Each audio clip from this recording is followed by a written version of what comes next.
The spirit of innovation is deeply ingrained in America, and Google is helping Americans innovate in ways both big and small.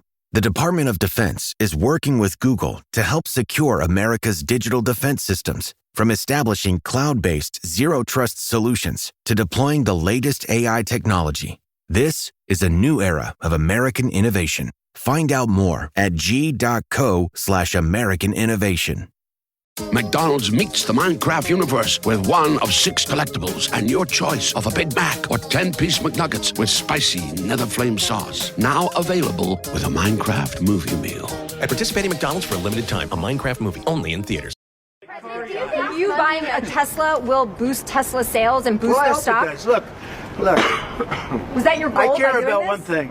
When somebody's a great patriot, they shouldn't be hurt. He's a great patriot.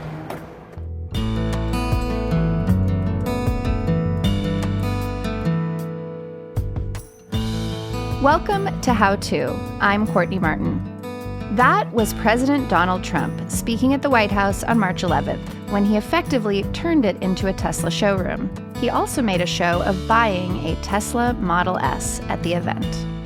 Why? Tesla's stock price had fallen more than 40% since January.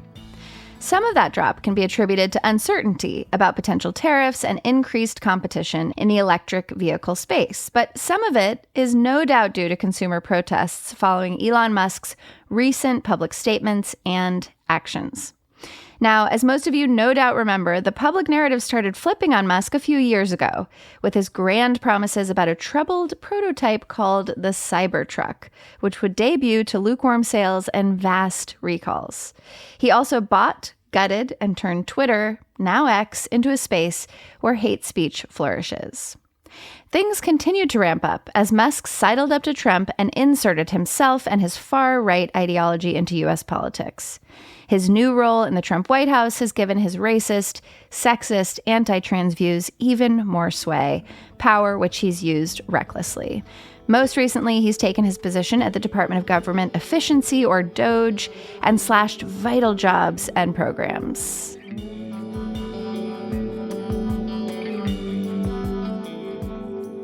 Since Tesla is Elon and Elon is Tesla, this all has become quite the conundrum for Tesla owners who don't want to be associated with Elon's views and actions, like today's listeners. I'm Vivian. I live in Salt Lake City, and I own a Tesla that I'd like to get rid of. I'm Jessica, and I live in Northern California, and I also have a Tesla I'm considering getting rid of. Both Vivian and Jessica own a Tesla Model Y. It's the one you think of when you think of Tesla. It's the world's best-selling EV, and by some metrics, the best-selling car in the world, period. Essentially, it's considered the benchmark for EVs in terms of practicality, size, and performance range. So it's no wonder Vivian and Jessica were interested. We bought our Tesla Model Y in 2020. We'd been considering going fully electric for a while, and we're a single car family. So there's 4 of us, my husband and 2 kids. We're largely doing drives around town, but we do 4 to 5 times a year take longer road trips. And so we wanted the ability to be able to do that in our own car. And we honestly really enjoy being fully electric. That's the biggest thing for us. I bought my car in 2022 during COVID because I had wrecked my other car, and it was the only thing available to me at the time for an EV. And I like the long range. I like the fact that I could get 3 rows of seats, so I could fit a lot of kids in my car. And I have an 11-year-old, so sometimes I'm toting around a little gaggle of kids who like the fart sounds and things like that. If you're not in the loop, Teslas have a setting where you can make a fart sound. Officially called emissions testing mode, it's a crowd favorite with the kiddos. People like to ride with me because my car is cool, which is part of, my decision making in this would be to get another cool car. But we also hike and ski and bike. So I'm often in the mountains and I needed a 4-wheel drive. And I also wanted, a tow hitch to carry 3 to 4 bikes on the back. And the Tesla met all of those requirements. Neither Vivian nor Jessica bought Teslas because of Elon's growing cult of personality. Here's Jessica again. To be honest, even when we were buying it, there was this we don't really like him even in 2020, but it really was the best of the options we were looking at. And so we decided that we could overcome those feelings. But really in the last year, since he has so vehemently supported Trump and racist, anti-immigrant policies, anti-trans policies, all of those things have really made it difficult to continue driving around what we consider to be a billboard for him. Like Jessica, I was also hesitant because I wasn't liking Elon at that time either. And I am feeling the heat here in Salt Lake City. Even though this is a red state, there is a very blue area. And so I've recently been yelled at by really nice people who are really angry, understandably. Wow. Are these people you know?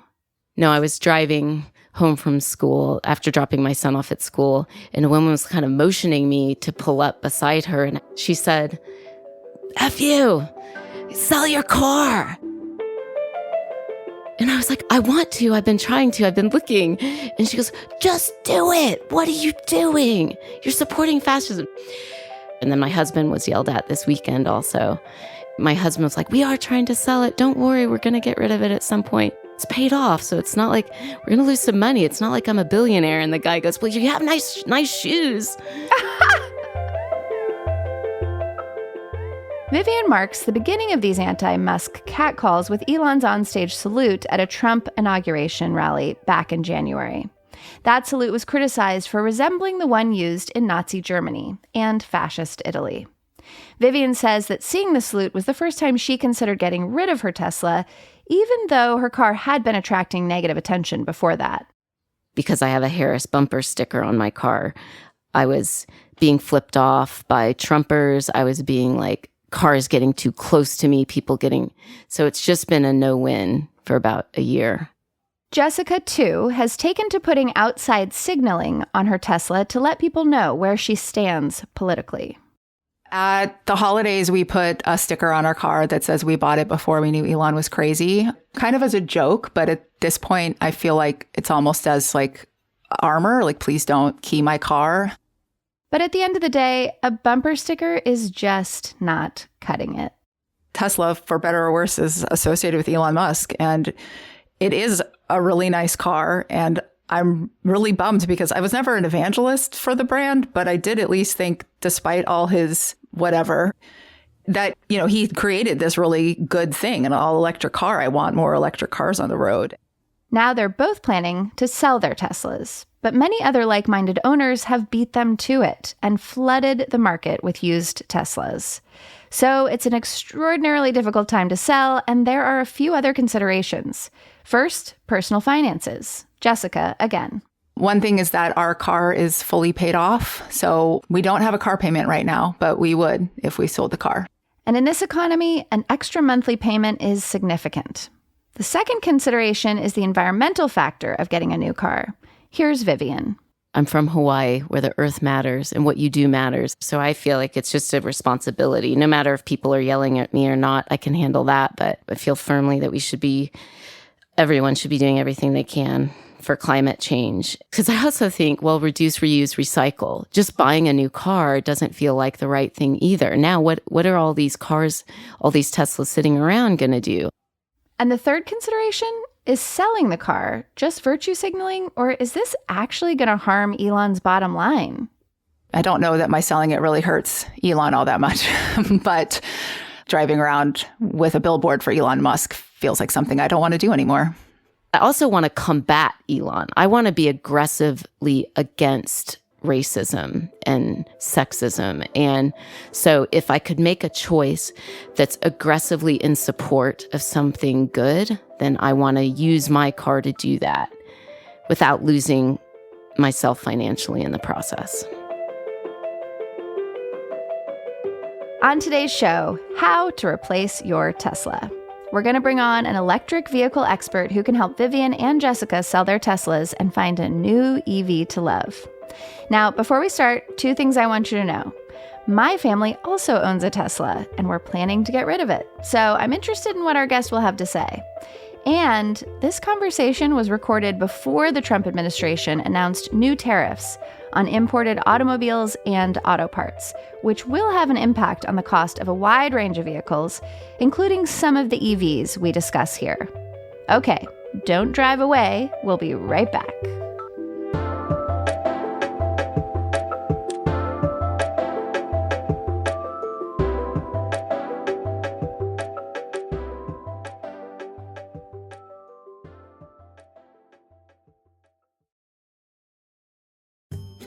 When you think about businesses that are selling through the roof, you think about a great product or a cool brand or brilliant marketing. But the often overlooked secret is that the business behind the business that makes selling simple. For millions of businesses, that business is Shopify. Nobody does selling better than Shopify. It's home of the #1 checkout on the planet. And the not so secret is that Shopify with Shop Pay can boost conversions by up to 50%. Meaning way less carts going abandoned and way more sales. So, if you're growing into your business, your commerce platform better be ready to sell wherever your customers are scrolling or strolling. On the web, in your store, in their feed, and everywhere in between. Businesses that sell more sell on Shopify. Upgrade your business. Sign up for your $1 per month trial period at shopify.com/howto. Go to shopify.com/howto to upgrade your selling today. Shopify.com/howto.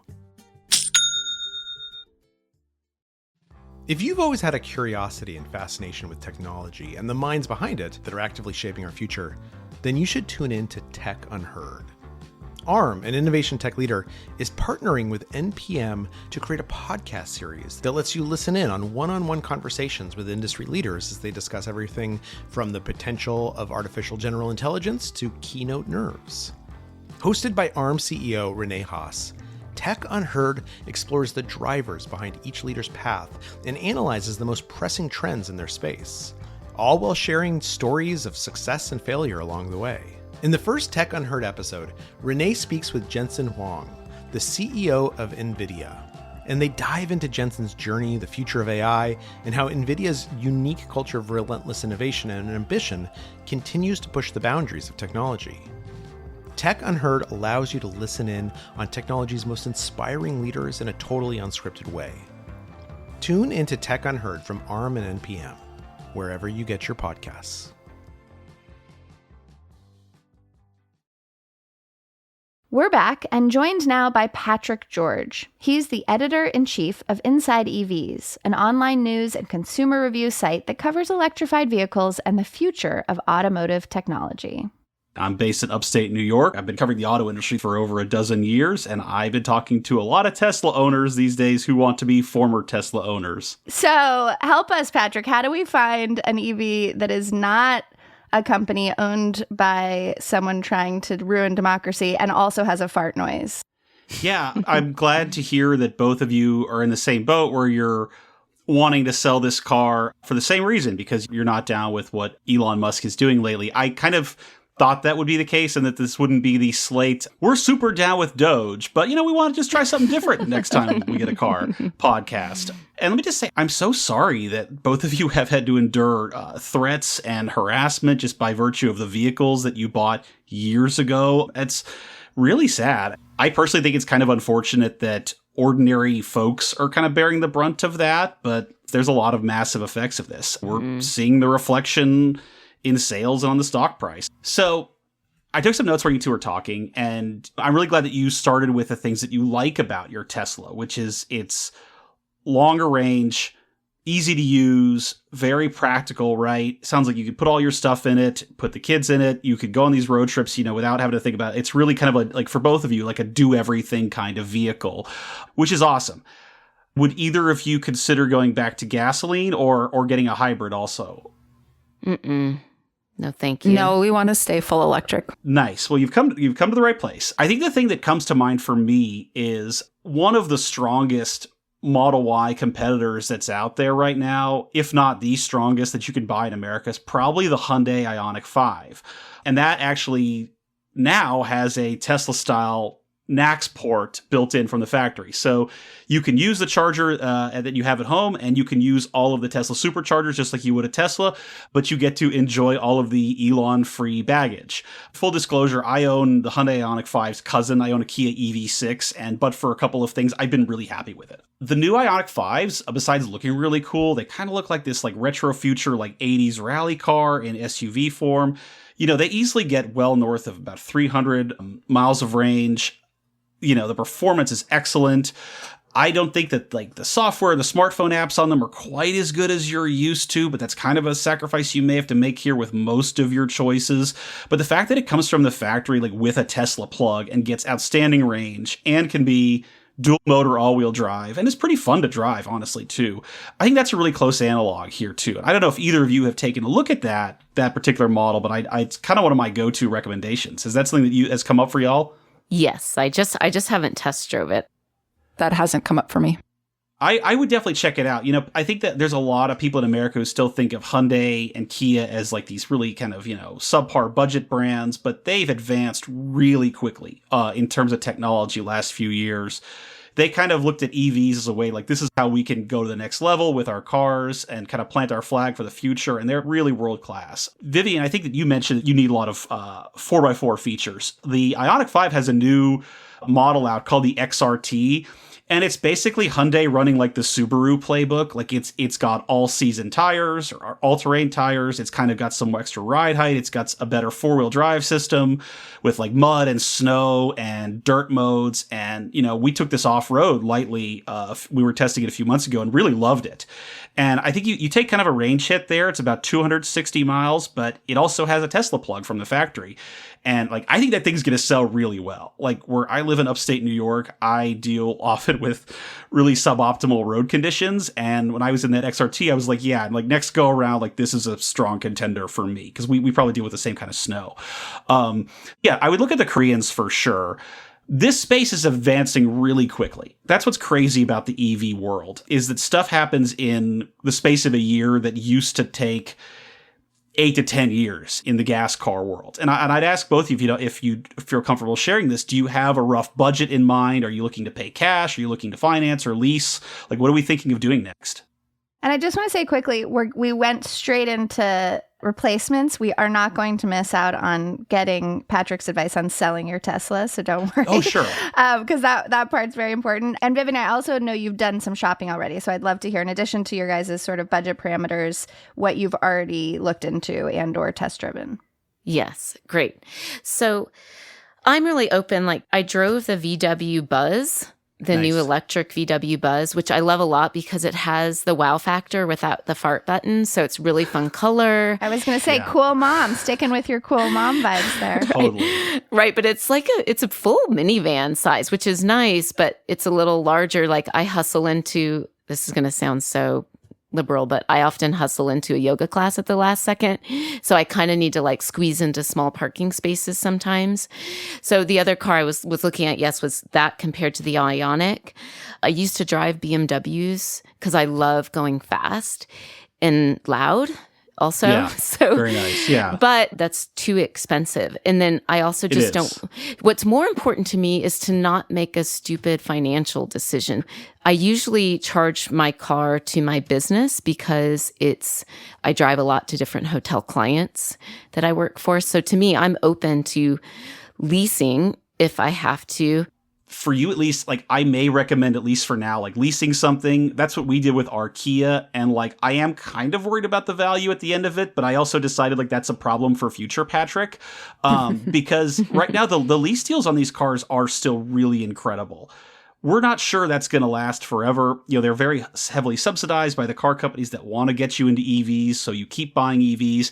But we've seen, depending on where you live, some really great deals.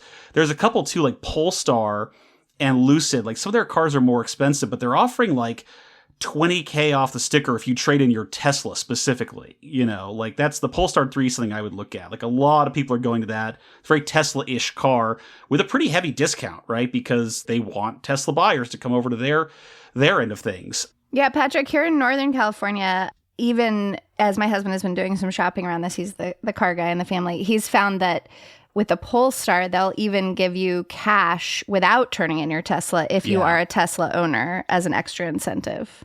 Yeah, I guess they just feel bad for you now or something. They're like, here, have a few bucks and, just to hope that brightens your day a little bit. But those are very close to Tesla in terms of just performance, range, software, definitely. Not as well known a company, certainly, but I've been impressed by the stuff I've seen out of them. Jessica, what about you? What kind of budget are you thinking about?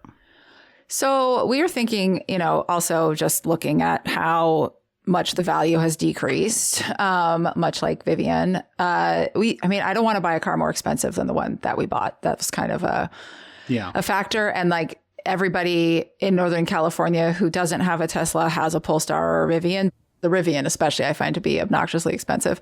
And so those are kind of the two that have been proposed, although I do, the Polestar does give an incentive. So there is that.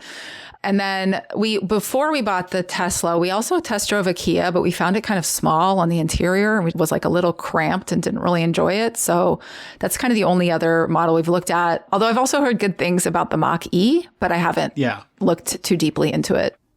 I'm remiss in not bringing that one up. That one's really gotten better over the years. I've always really liked the Mach-E's I've driven. They're outstanding performance vehicles. The range is great. There are great deals on those too. Those are kind of an office favorite. You also mentioned, Vivian, that you in particular need like something with 3 rows. And, the Koreans also make a couple of really good ones. There's the Kia EV9, also a little more on the expensive side, but it has outstanding lease deals. And then its cousin, the Hyundai Ioniq 9, are coming out this year. Those are both, high range, great people movers, on the bigger side, but really, really world-class cars. Those are definitely worth looking at too. What about the differences in charging? I would love to stay on the supercharging system because it's so well designed. So what are my options for that? Yeah, you're in luck there because the whole auto industry is kind of going that way. There are multiple brands right now like Rivian, Ford, General Motors that will include an adapter that lets you use the Tesla charging network natively. Hyundai has adapters out. Kia, sadly for me, does not, but like Chevy does, Ford does, Rivian does. And once you get the adapter, you can use them anytime you want. And I took a Rivian truck on a road trip out to West Texas over Christmas, and that Tesla adapter was a godsend. I mean, it made that trip a billion times easier. So whatever your brand has that available, highly recommended, and you just won't need to mess with the troubles of actually owning a Tesla anymore to use their great charging network. Just one other thing to consider that we haven't really talked about is Tesla's self-driving features are important to my family. And so I'm just wondering if there are other models with anything even remotely similar. Yeah, let me ask you which one you use. Do you mostly use like highway autopilot or do you do like full self-driving around town? The former. Okay, good. Thank you. I'm glad to hear that. Full self-driving, I don't completely trust. It tried to kill me on 2 separate occasions, and that really hurt my feelings. Yes. We've used it like a couple times, like from the highway to see how well it goes, and usually we cancel somewhere along the way on the streets. But yeah. Yeah, most people lose their nerve after a few minutes in it. I think there are some great competitors out there. Ford makes one called Blue Cruise. Blue Cruise is outstanding. I believe almost all, I can't think of any that don't, of the General Motors EVs have their version of that. It's called Super Cruise. These systems use like radar and more advanced sensors than Tesla does because Tesla, they only rely on the cameras in the car. Super Cruise is like the only one I really trust. Like I would trust with like my family's safety. In my experience, the ones in like the Hyundais and Kias aren't as good. Like I've never been terribly impressed with the one in my car, but there are some great autopilot alternatives out there for Ford, GM, Rivian now too, as of like a month ago. And so, definitely shop around there. Patrick, should they be, or should we be looking at used EVs? What's the market for that right now? And given all of this, it doesn't, it feels like EVs aren't holding their value. So what should we be avoiding?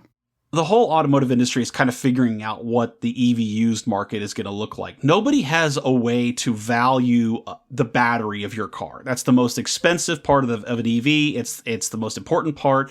And, as it loses range over time and miles, there's no like industry standard way to figure out what that should be worth, like as you could a gas engine. That's changing fast. And I think that the EV values will level off very quickly. I would check cars.com and autotrader.com. Those are the ones I look at a lot. Once you've narrowed down your choices, I think probably what I'd recommend to you both would be like pick a few like potential contenders, go drive the new ones, weigh your new options there, and then also look at the used market on them too. Like I said, this field advances very quickly. So if either of you said like you were thinking of getting like a used Audi Q8 e-tron, for example, was a really cutting edge car 5 years ago and is pretty handily outclassed by modern stuff in terms of charging speed, range, and so on. So maybe not the best answer for you. But my advice to people is always just like get what you like best and can get the best deal on. And I know that's kind of sounds oversimplified, but I mean, it usually works when I do it. One last tip from Patrick. Don't limit your search to your city or town. You might find better deals in other parts of the country, and it's potentially worth a one-way plane ticket to save 10 to 20K on your new EV. Plus, you get a fun road trip to boot. All right, now that we have an eye on what to choose next, we're going to move on to some tough talk. Selling your Tesla. That's after the break.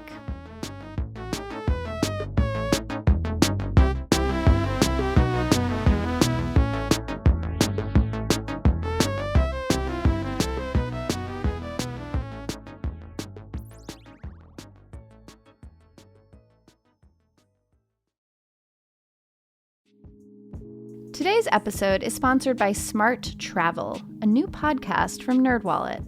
Want to travel like a savvy jet setter? No, that doesn't mean monogramming your passport. It means making smart decisions every step of your trip, which means knowing your options. Smart Travel unpacks the facts, like which booking sites actually save money, how to fly first class using points, and if that fancy travel card is a smart investment, all so you can save more on your next adventure. Stay tuned at the end of the episode to hear the Smart Travel trailer. And be sure to follow Smart Travel from NerdWallet so you can start traveling like a pro. If you've listened to the How To podcast for a while, then you know how important acceptance is when it comes to personal growth. And do you know who else is big on acceptance? Discover. You see, Discover is accepted at 99% of places that take credit cards nationwide. That's a whole lot of places and a whole lot of acceptance, which is great for Discover, but even better for you. Based on the 2024 Nielsen report, learn more at discover.com/creditcard. Tax season comes down to three things: preparation, and preparation. Like most people prepping for taxes, you're probably struggling with keeping all your financial logins and documents secure and accessible.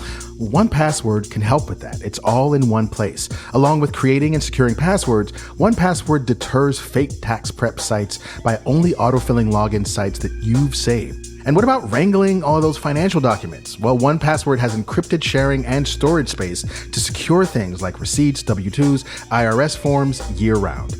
Look, taxes are probably always going to be a drag, but failure to prepare is preparing to fail. So let 1Password protect your sensitive information and bring order to the tax prep chaos. Right now, you get 25% off your first year of 1Password Individual or 50% off your first year of 1Password Families at 1password.com/howto. That's 25 or 50% off of your first year at 1password.com/howto. That's 1password.com/howto. We're back with Vivian and Jessica, two Tesla owners that want to sell their cars, and Patrick George, editor-in-chief of InsideEVs.com. Okay, now let's go to the very sad part, unless you have some surprising good news for us, which is that, the three of us probably bought these cars, somewhere near their height of price, and now it's really hard to figure out how to sell a Tesla for anything close to it. Any ways to make this less painful, Patrick? Boy, this is a tricky one. So my advice to people often is if you do a dealer trade-in, the dealer is going to lowball you. That's just how it works. They will buy your car for some abysmally low price and then turn around after they've cleaned it and sell it for, 5, 10K more than you sold it to. That's their business model. In my experience, CarMax is kind of one of the worst at this. Like you get some really laughably low values for your car. So don't rule out doing a private sale, doing on Facebook Marketplace, Craigslist, or listing privately on cars.com. I've had a lot of success personally with that in the past. I've also taken cars that I've owned to dealers and I've gotten like a fair enough deal.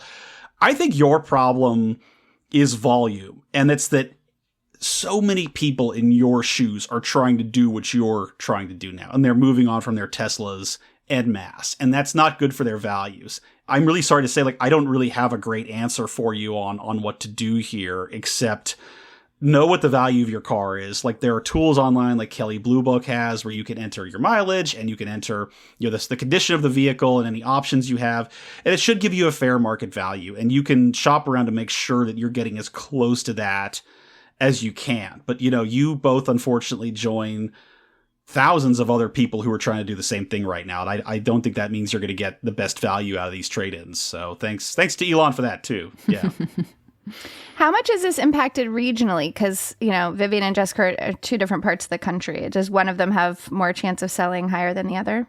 My gut tells me that Vivian in Salt Lake City is going to have a little bit of an easier time because we know, Jessica, like, you're in Northern California. Unfortunately, like, you pick up a rock, you throw it in any direction, you hit a Tesla out there. Like, yep. it just is. So, and I'm not to say that Utah is not doing well on EV adoption, and Teslas are quite common out there, but, like, I think she'd have a little bit of an easier time not running into this volume problem, There's also a question of timing on my end, and I'm wondering how urgently are you both trying to move on for your Teslas? Or could you do it later this year or next year, or is this an ASAP thing for you both? I feel like the harassment is intensifying, and the stupidity at the Elon Musk level is intensifying.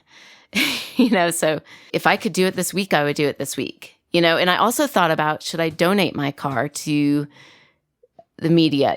Should I just go all in? Like, I'm losing. Should I just lose as much as I can and get a, car that I really like, but do a middle finger? You're thinking about going full Sheryl Crow? Yes, exactly. Even giving it directly to NPR too, doing exactly what she did. For folks who haven't followed this, Sheryl Crow sold her Tesla and donated the money to NPR from it, and did this very viral video of her Tesla getting hauled off, which, is interesting to think about from the influencer perspective. If we are trying to make a clear statement that Musk doesn't represent us, how do we magnify that? I like how you're thinking. And then for me, it's not as urgent. I maybe wish it was a little more urgent, but I also feel kind of stuck and I'm not experiencing the harassment that Vivian is experiencing, and I'm so sorry that is happening to you. But that's not our experience. Mostly we're getting comments that people like our sticker, which is kind of lame. But it's more of an internal pressure, and then it's just counterbalanced by the fact that I don't know that we want to make that large of a financial decision right now. So it's but I also, like you said, there's these factors of, is now a better time? The longer we wait, the less value it has, all of those things. But then I also do consider, like, Vivian, what you said earlier about what's the environmental impact of continually getting a new car. It's not that old. Mm-hmm. It still has life left in it. I don't know. I'm all over the place, but I am much earlier in the process than Vivian is. At the very least, it's like you are driving a zero emission vehicle, and, we're seeing more and more companies spring up that do EV battery recycling. And I say that, less gas used is less gas, right? Mm-hmm. So kudos to you both for being interested in staying electric there. I think that is an environmental impact worth thinking about. Jessica, it's like there is part of you that maybe could coast on the sticker for a while, right? Like right. you if it's not that bad for you, there are so many new choices coming to this field in the next year, 2 years, 3 years. Like, what I tell people is that InsideEVs, all the cars we write about, like 90% of them didn't exist 4 years ago. As a veteran journalist covering the auto industry, that's a wild thought to have. And, like, there is so much stuff coming out from Volvo. There's a new Chevy Bolt coming out that's going to be probably under $30,000. That's going to do well. The Kia EV3 is another affordable model we're really excited about. There's so many choices coming to market and new brands too. So, like, in a year's time, or maybe 2 years, like, your choices will be very different. You're also kind of playing a chicken race here with Elon himself in a way, right? A year ago, the idea that he would be kicked off of, his job as CEO of Tesla, I would have laughed at that. But it's like, I don't know, there's a non-zero chance that could happen. Or that he throws in the towel at Doge because he's getting so much heat and he needs to focus on his company and lifting up its now abysmal share price. He could break off of what he's doing, or he could be ousted this year. I think that those are very real possibilities, right? And when those outcomes happen, it is possible that this heat against your car could die off. what does this brand look like without Elon Musk? Like, I don't think anyone can tell you what that answer is, right? But there are plenty of brands that have gone through really dark periods and have gotten through them just okay. What has the impact been of the Tesla protests, Patrick? Is there any way to measure it? What are you thinking? It's most of what I've reported on and seen has been like gathering up anecdotal evidence. I'm amazed that we're now several months into the fact that every weekend there are Tesla protests all over the world. I kind of figured they would taper off at some point. They are clearly not. People are still really outraged about Doge and what he is doing to the government. We cover the European market also, and there's a lot of European countries that do not like his involvement in far-right politics. You know, folks that still kind of like live with the memory of World War II in a lot of ways that we don't. So that's why Tesla sales are plummeting in Germany. Like, the backlash is very real. I can't go a week without getting emails from folks like you. Like, I have a Tesla. I love the car. I'm done with this guy. Like, what do I do? Like, this is a very real phenomenon, which you're all going through. Again, that kind of makes it tricky for your ability to sell your car and your resale values, unfortunately. But like, it is a thing. Do you think it'll sort of shift the balance of people who are EV owners politically? Like, you know, traditionally it's folks like the three of us on this call who have moved towards EV vehicles. But do you think there'll be more conservatives who are buying EVs in the future? I just haven't seen much evidence of that yet. I'm from Texas originally, and my wife was just down in Texas herself and was seeing kind of the vibe in that deep red state. It's like, we love Elon, but also EVs are kind of bullshit. It's a weird dichotomy, I guess you'd say. It's that it tends to be that more conservative-leaning folks, and I'm not being blanket here, because I know people are Republicans that drive EVs that love them. Conservative-leaning folks tend to be more skeptical of EVs than, you know, progressive, liberal, center-leaning people are. So are those Republicans going to flock to buying Teslas? I have seen no evidence of that yet. So he might really just be shooting himself in the foot by alienating the traditional base of his brand before this stuff goes mainstream, right? Yeah. Because I think over time, as EVs get better and cheaper, the charging networks build out, and a lot of these problems that we've all experienced with our cars get solved. Like, I think they're just going to be cars, right? And more people aren't going to care what fuels them. They're just that's just what they'll buy. But I think we're still a couple years away from that. Yeah. I'm curious if there's a choice I can make with my next car purchase. Is there a maker that I can choose that's doing ethical, sustainable production? You know, which car maker is doing the most things well for the world? Yeah, you know, well, that's a great question. And one thing that comes to mind for me, again, is Polestar. They don't get a lot of attention for this, but sustainability is a big part of their marketing. It's a big part of how they build the cars. They put out a CO2 report every year, sustainability report. They have a lot of recycled materials. They're trying to eliminate emissions across their supply chain and how the cars are made. So, like, that seems like a big part of that brand's DNA. And not everybody cares about it as a buyer, but like, I kind of commend them for building it into who they are. So, like, that's something you should definitely look at too. Has this been helpful? Do y'all feel like you're leaving with some new thinking, some new ideas? Absolutely. Yes. Same here. I hadn't heard about some of these options, so definitely some research to do. Great. Yeah, and maybe we can like start a support group or something. It's nice to just have company of others who, you know, unfortunately made the same decision we all made, which again, we made with the best information we had at the time, but it has been a bummer to reckon with it in this moment. So it's helpful to be with you all together. Where are we going to meet up if it's not on Facebook, Meta, or Twitter? Just out of curiosity. No, real life. Tesla store, right? We'll learn how to make old school fart sounds with our bodies in front of a Tesla protest and seize the day, reclaim our lives. Patrick, any last bits of advice on your mind that you think these ladies could use? No, and forgive this slightly shameless plug, but on InsideEVs.com, we have a lot of reviews. We have a lot of comparison tools. We have a list of Tesla alternatives in the US. We're working on a similar list for European buyers right now. This is an issue we cover quite a bit. Feel free to email us anytime if you need buying advice. I wish you both the best of luck and safe driving on the road. Again, I'm so sorry you're going through this, but you're not alone. And we're seeing that, you know, the actions of one man have pretty profound consequences for a lot of people across the board.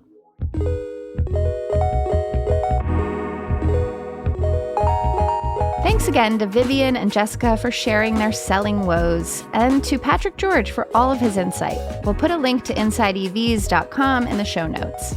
You can also catch Patrick on the InsideEVs podcast, Plugged In. That's all for this episode, but join us on today's Slate Plus Quick Fix. Our producer Rosie broke up with social media for a month in order to reclaim her attention. These quick fixes she's been creating are so fun and really very practical. If you aren't already a Slate Plus member, you can subscribe now on Apple Podcasts by clicking Try Free at the top of the How To Show page. Or visit slate.com/how-to-plus to get access wherever you listen. The episode is available for you to listen to right now. We'll see you there. Do you have something you're dying to get rid of? Let us help. Send us a note at howto@slate.com or leave us a voicemail at 646-495-4001, and we might have you on the show. And if you like what you heard today, please give us a rating and a review and tell a friend. That helps us help more people. How To is produced by Rosemary Belson with Kevin Bendis. Joel Meyer is our supervising producer. Merritt Jacob is senior technical director and composed our theme music. Charles Duhigg created the show. Carvel Wallace is my co-host. Special thanks this week to Nitish Pawar and Max Friedman. I'm Courtney Martin. Thanks for listening.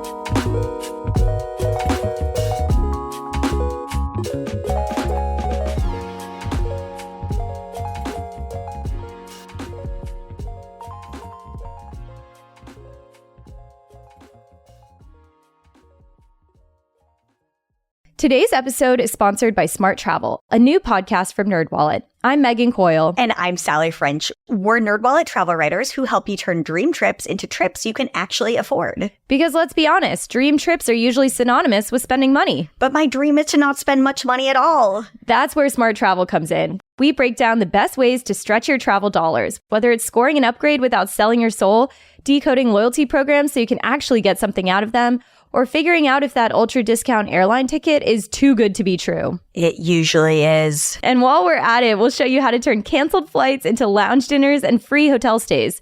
Spoiler, it involves a lot of patience and a little bit of research, but don't worry, we've already done the heavy lifting. Because being financially savvy doesn't mean you have to skip out on an adventure. It just means you're the genius who paid less for it. Each week, we bring you travel news, expert insights, and even some of our own travel wins and mishaps. All so you can travel more while paying less.